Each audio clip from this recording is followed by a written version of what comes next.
Are you alive? I found my niece, who was supposed to have died in a car accident at the age of 5, at my in-laws' house.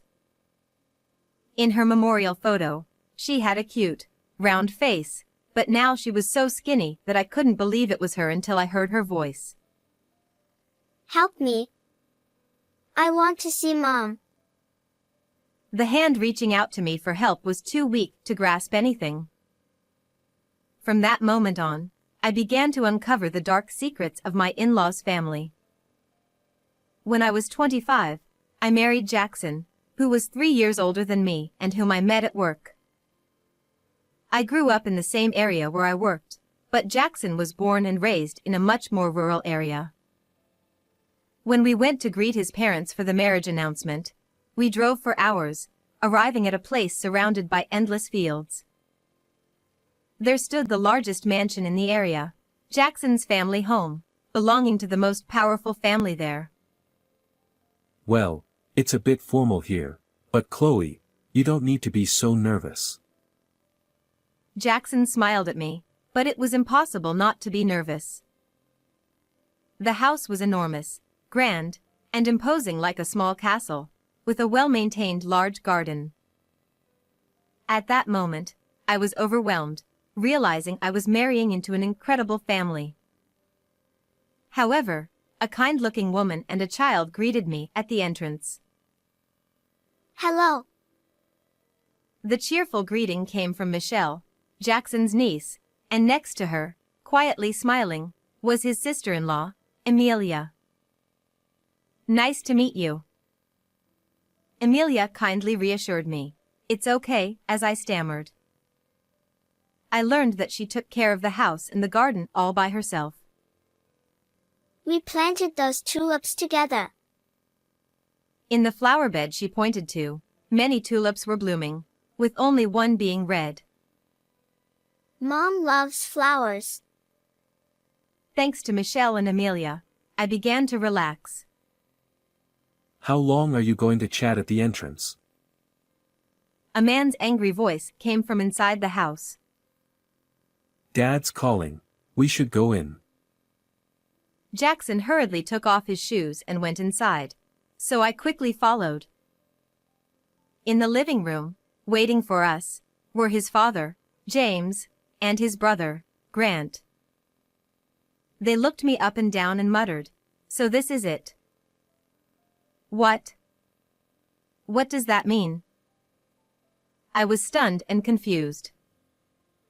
This is my fiancée, Chloe. At Jackson's words, I quickly bowed my head. Nice to meet you. I'm Chloe.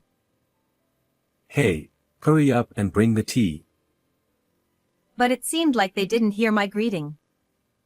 Grant ordered Amelia, and she hurriedly came with a tray. You're so slow. Grant clicked his tongue in annoyance, and Amelia apologized. I'm sorry. I felt an uneasy feeling watching this scene. Chloe, you must be tired. Have a seat on the sofa. As Jackson suggested, I was about to sit down. You should act more like a woman. Get to the kitchen and start working. I was stunned by his words and couldn't move, but Jackson intervened. She came from far away and is tired today. Give her a break. Chloe doesn't have to do anything. But I couldn't not help out when I was about to become part of the family. I'll go help Amelia. Though tired, I thought it better than staying with my father-in-law and brother-in-law, so I hurried to the kitchen. Oh, you're going to help too? Yay! There, Amelia was not alone. Young Michelle was also helping prepare dinner.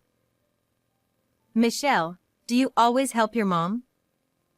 That's great. They say it's only natural because I'm a girl. Though helping is good, it felt forced somehow. I see. And we also eat here with just Mom. It didn't seem like Amelia and Michelle were treated well in this house. Amelia, Is this really okay with you? Amelia lowered her shoulders. I'm remarried, and as long as I can be with Michelle, it's fine. She looked down sadly. She explained that her previous husband cheated, leading to their divorce, and soon after, Grant, an acquaintance, contacted her, leading to their marriage.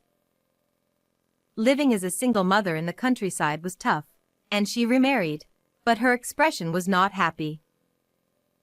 It seems really tough. Are you okay? I felt concerned but couldn't do anything. The next day after spending the night, Jackson and I left his parents' house. Chloe, come again. Michelle, who I had gotten close to, waved enthusiastically at our car. Next to her, Amelia also smiled as she saw us off. I had no idea that this farewell would be the last. A few months later, in the summer, we were having dinner when Grant called. Jackson's face turned very dark after hanging up. What's wrong? Amelia and Michelle died in a car accident. No way. Remembering our last encounter, I fought back tears. Then we should hurry to help with the funeral. But Jackson hesitated and looked away. they died a week ago, and the funeral is already over. What? Since Amelia was a second wife and Michelle wasn't Grant's biological child, they only had a cremation without inviting anyone. That's just too cruel. Yeah, it's terrible. Jackson, looking down, was also crying. He had noticed the way his father and brother treated Amelia and Michelle and had tried to warn them. Stay out of it. You are the second son. His father had sternly told him. He had shared with me earlier. We spent that night unable to sleep, tormented by the regret of not being able to do anything for Amelia and Michelle. Half a year later, we were directly invited by my in-laws to come back for New Year's greetings to the neighbors. We postponed the wedding because of everything that happened. Now my family insists on gathering everyone for New Year's and introducing you. His father and brother had forcibly insisted, and Jackson couldn't refuse. I'm sorry, Chloe. But can you come with me? Seeing Jackson bow his head apologetically, I nodded despite my own reservations. But isn't it inappropriate to celebrate when Amelia and Michelle just passed away? Jackson nodded deeply, sharing my sentiment.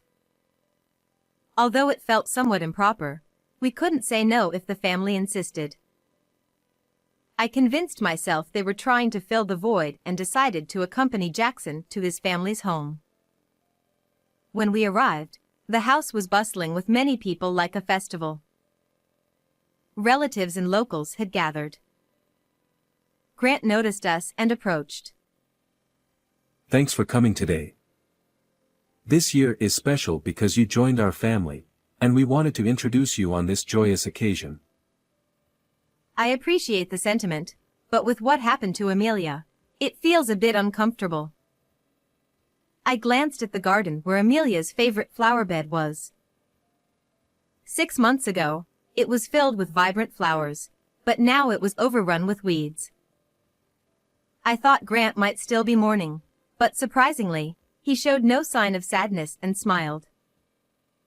Actually, Amelia and I weren't getting along. I was planning to divorce her, so I don't feel that sad. His nonchalant tone made me question my ears. Despite the lack of love, his indifference to losing his wife and child sent chills down my spine. By the way, Chloe, do you have kids yet? We weren't successful, so we're counting on you. Grant lightly patted my back and then moved on to greet other guests.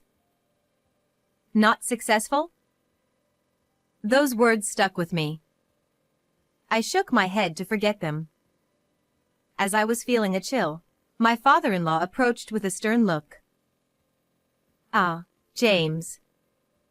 Thank you for inviting us. You still have that boyish haircut. I've told you women should grow their hair to their waist. Interrupting my greeting, my father-in-law glared at me. My hair only reached my shoulders. His deep-seated belief in traditional gender roles reminded me of the first time I met him, during our wedding greeting. On top of that, he took the glass I was holding to drink from. You need to act more like a woman. Cooking, cleaning, and preparing drinks are a wife's duties. Just like before, I was ordered around like a servant and ended up in the kitchen without any semblance of a warm welcome. Jackson noticed and came to check on me, but my father-in-law called him back to the drinking party. When I went to the kitchen, a few female relatives who seemed to be helping out saw me, and one of them said, "So, the main house's wife has finally arrived." She left without greeting me. So, this is how my New Year's holiday will end. Feeling disheartened by the mountain of dishes, I silently continued my work. The invitation to celebrate was just an excuse. They needed a housekeeper. Emilia, you went through this every year too. I had somewhat braced myself for this, but doing it alone felt much more discouraging.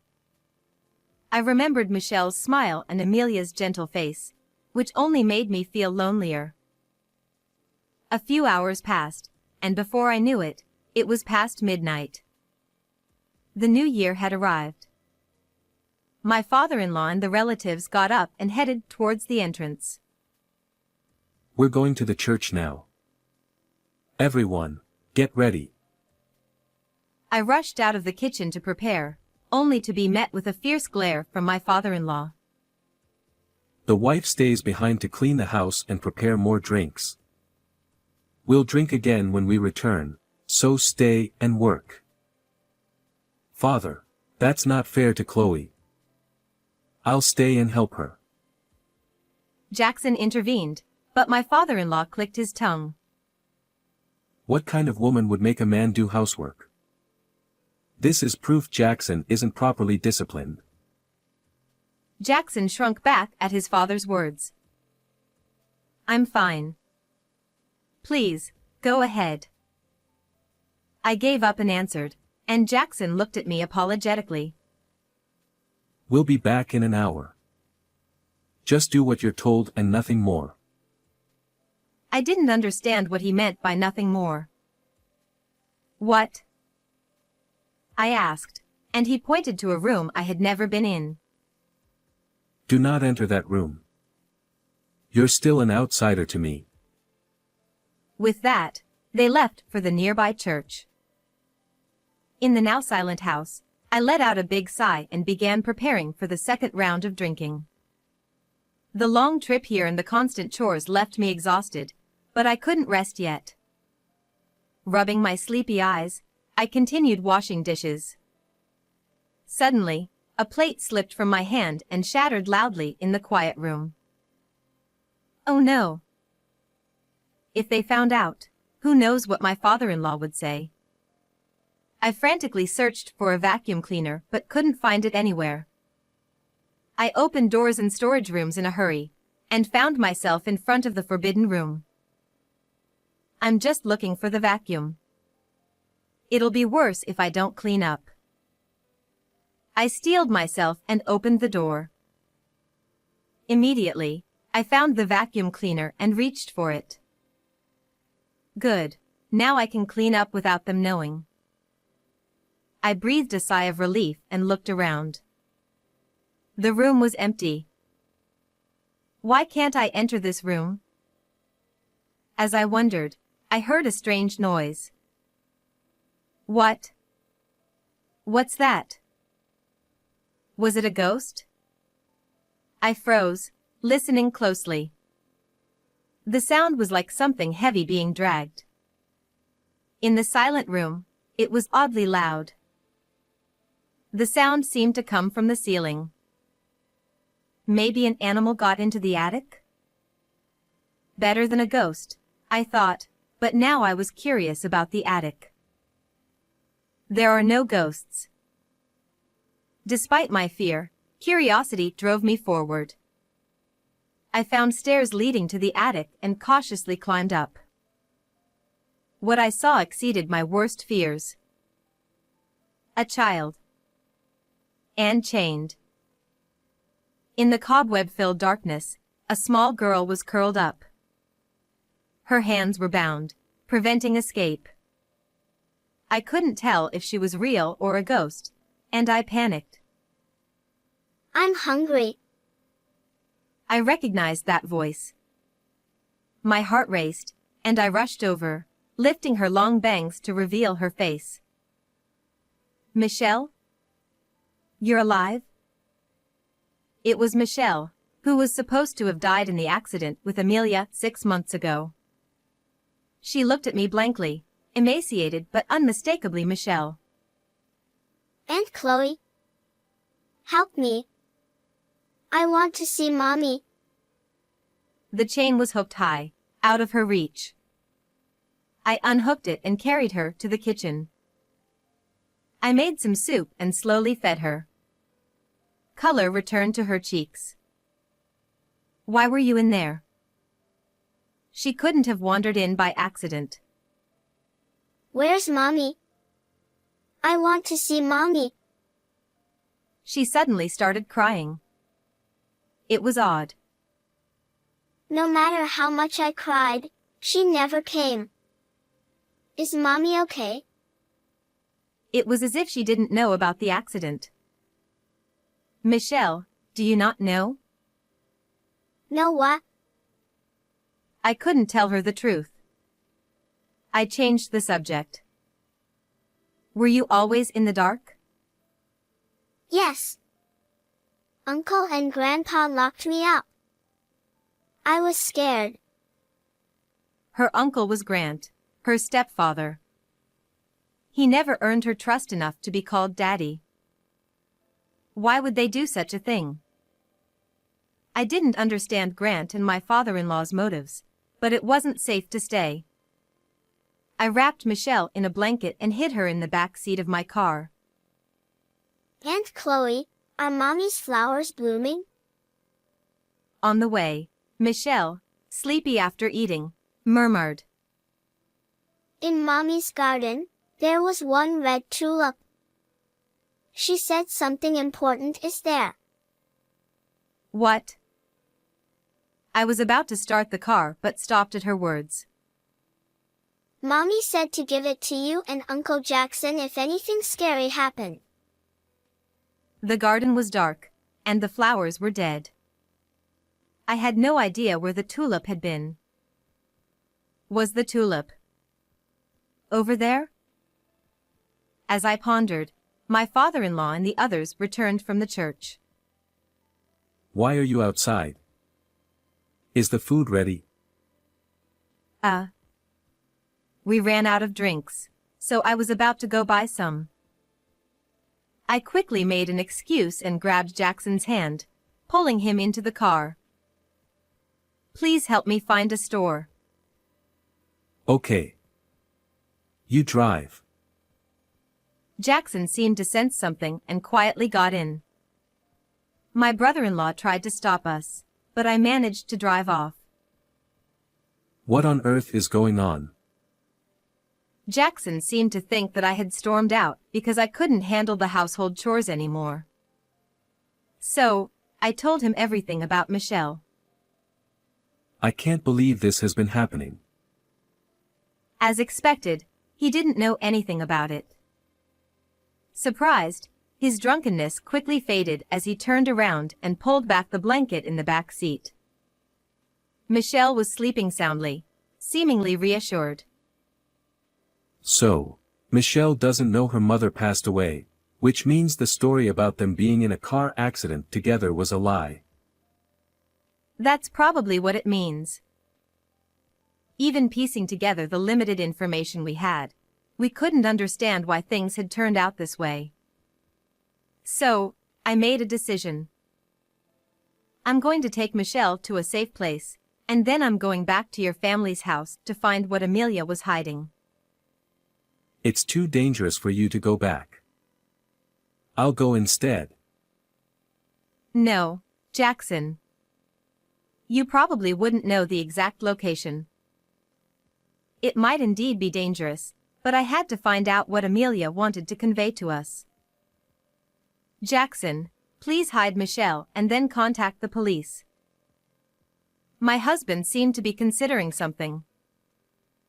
There's someone I want to inform before the police. It's better this way. He appeared to be talking to himself. He took out his phone and started looking for the number of that person. I drove the car for over an hour to reach the city and found a business hotel. I intended to put Michelle to bed and immediately return to the family house, but I ended up lying down beside her and fell asleep. When I woke up, it was morning.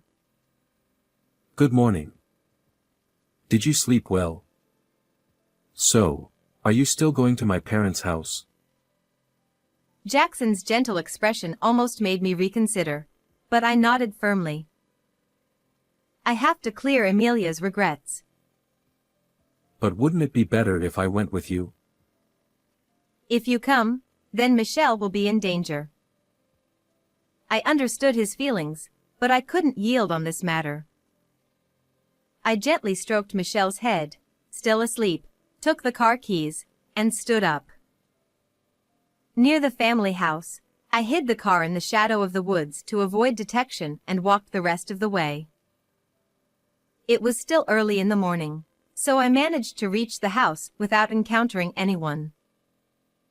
I started digging up the withered flower bed with my bare hands, keeping my breathing low. However, my hands were numb and my fingertips hurt. Although I remembered the location of the flower bed where the tulip bloomed, I couldn't pinpoint the exact position of the red flower, making it hard to find.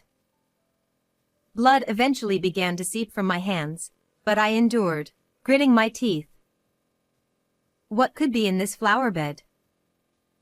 I wondered what Amelia had told us to look for in case something happened. Amelia. It was really an accident, right? The thought that she might have anticipated something terrible left me with a very bad feeling.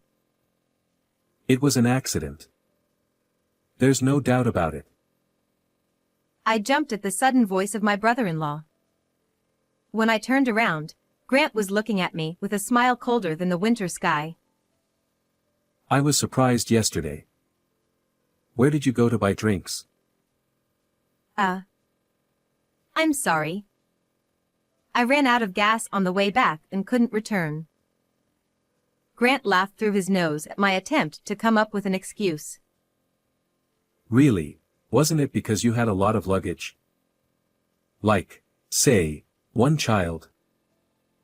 I realized he knew I had taken Michelle. Before I could think of what to say, Grant approached slowly. That child isn't my blood. So, I hid her to make it as if she never existed. What are you talking about? So, a child who has no right to inherit this house is just a nuisance. His sinister smile sent chills down my spine. To do such a terrible thing to Michelle for that reason. If anyone finds out, you won't get away with it. Exactly. That's why no one knows. And anyone who finds out can be hidden away. Grant reached out to grab me, but I was so terrified that I fell back onto the flower bed, unable to stand. Stay away. I grabbed a handful of dirt and threw it at him, causing him to flinch slightly. As I reached for more dirt, I found something buried. It was a diary in a plastic bag with Amelia's name on the cover.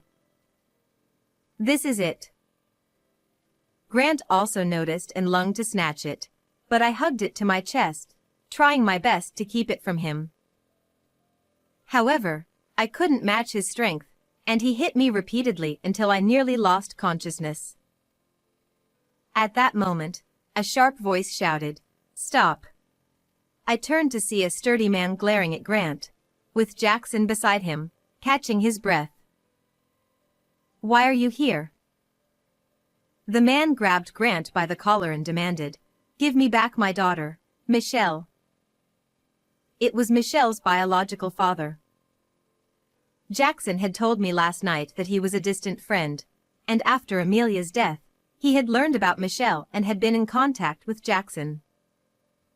Michelle's father explained that they had been tricked into divorcing. Both believed the other was unfaithful due to fake evidence, which was orchestrated by Grant. By the time he realized the truth, he had been told Amelia and Michelle had died. The man pulled Grant away from me and growled, "Is it true you mistreated my child?" "Who knows? You have no proof." Grant remained unfazed. He must have already cleaned up the attic after noticing Michelle's absence. "We have Michelle's testimony." A child's words are unreliable. How do you plan to catch me?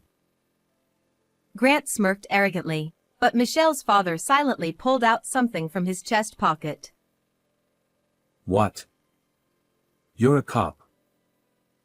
Seeing the police badge, Grant flinched but quickly retorted, I have connections with the top brass here. I'll get you fired.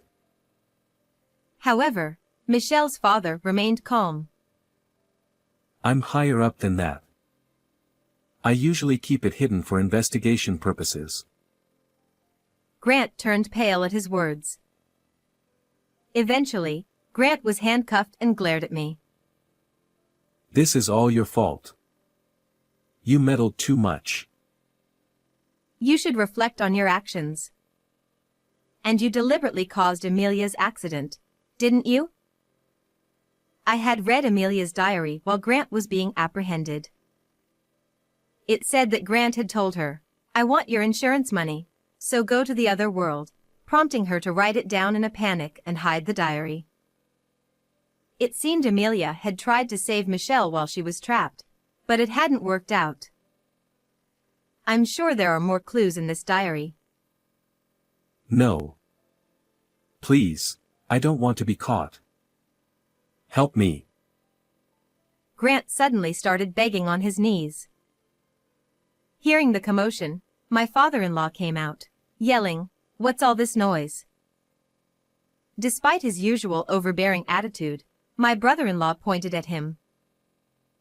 I was just following Dad's example. He got rid of Mom the same way. My father-in-law turned red with anger at the sudden confession and shouted, Don't say unnecessary things. I did everything according to Dad's instructions with Amelia and Michelle. It's all Dad's fault. The scene was chaotic, with my brother-in-law acting like a child and my father-in-law yelling at him. Michelle's father firmly said, You need to come to the police station too, and pushed them into the car without letting them protest. I can't believe this is happening.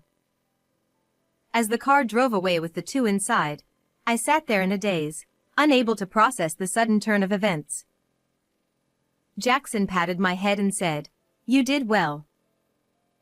Later, I received news that Grant had been formally arrested. He would be judged by the law for his actions against Michelle and Amelia. It was also revealed that my mother-in-law, believed to have died of illness, had also been a victim of my father-in-law's schemes. Neither of them would ever leave prison. I hoped they would regret their actions in their dark cells. Michelle was taken in by her biological father and now lived with her grandparents. The last time I saw her, she smiled at me just like the first time we met. Aunt Chloe, I was so happy when you saved me. Thank you. Her tears as we parted were warm as I wiped them away. I wanted her to be happier than anyone else after enduring such a cruel tradition. Jackson and I waved until the car carrying Michelle and her father was out of sight. How did you like this story? Please subscribe to our channel. See you in the next video.